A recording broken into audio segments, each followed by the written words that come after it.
So ancient grains I'm hearing so much more about. Yeah. Just explain, like, what does it mean that they're ancient? Does that mean we haven't been using them for a long time, or this is what they used These ages things ago? are older than what you. I mean, they are the They originals. are old. Yeah. This is Bible times. But They I had think the these interesting grains. thing is with this whole trend, and if you go down the list, sustainable and all that kind of stuff, it's about people are getting more aware, want to be more aware of what's going on, what's going into their bodies, where is that meat coming from, where is those Yeah. vegetables coming from, and it comes down to grains too. A lot of grains are over-processed. There's a lot of cross, breeding and manipulating. So ancient grains, I mean, they're not 100% pure, but they are grains that you can pretty much track back thousands of years. I mean, it's unbelievable. Mesopotamia. Yeah.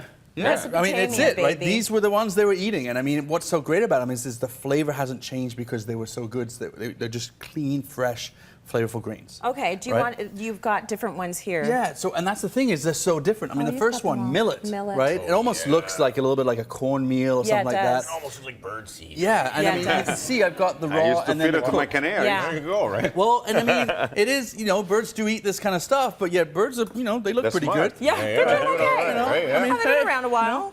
But the great thing with these, and actually this one as well, so there's the golden quinoa. Okay. But these two are like really, you don't need to cook them a lot. You want that crunch. Yeah. So the way we do with that is you actually boil up a chicken stock or an apple cider or any kind of flavored liquid, and you pour it over top of them and allow them to like almost soften. Yeah, That's nice. the We way. call that in the restaurant business awesome because you can't mess it up. Walk away. You pour the hot liquid over, you cover cling foam, you put it on the counter, you take off, you come back, and it's beautiful. it's done. Fluff it up with a fork. It's great, right? Yeah. And golden quinoa, I mean, is one of those grains too that's just got great flavor, but it comes like red quinoa, black quinoa. Then you get into something, and these are interesting, like farro seed and red fife. More like a kind of closer to a barley almost. Yes. Texture. And again, cooking these, you want to put them in a pot and actually bring it from cold water up, so you're actually softening them.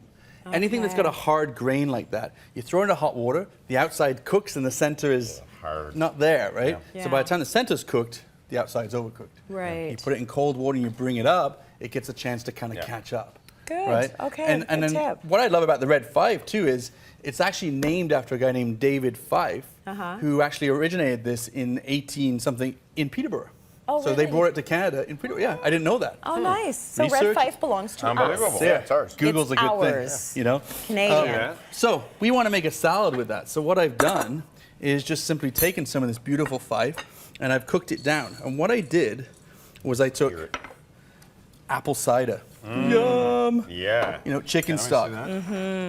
Good chicken stock. Yeah. And you can use veg stock if you want to keep it vegetarian, but some cinnamon, some herbs in there. And again, I just cooked it up. And then when it was almost done, I took it off and let it soften, and you've got these beautiful grains like that. Lovely. Okay? But now we need to add goodies to it.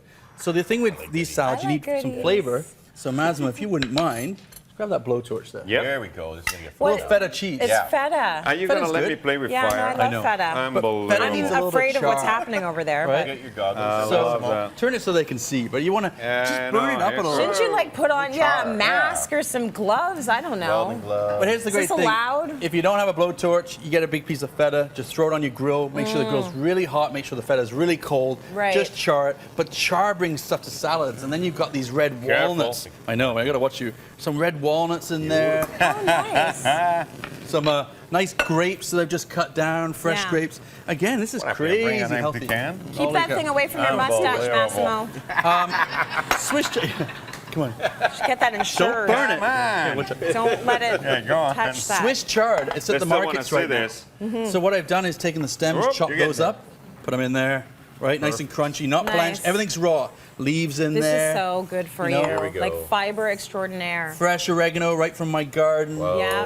And then Massimo's taking too long, so I've already got some cheese already Yeah, chopped. for me. Keep going. Look at that. Keep going. Almost there, buddy. You're Look looking at good. that. Hey, Look turn at it that.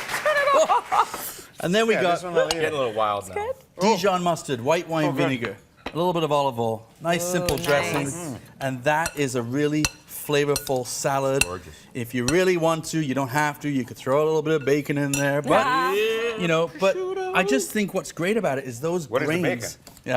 I ate it already in the car. Ah. But this is summer salad outside. You know, you could grill off some steaks, put that with that. Yeah. And it's filling Yeah. too. I mean, if you did want to have it on its own as a main, that's filling. You've got great fiber there. You've got the protein Absolutely. there, cheese, everything you need. But I'll tell you, that Lovely seed recipe. really gives some depth to the recipe. It gives does. it, yeah, so a little bit of Fills it depth.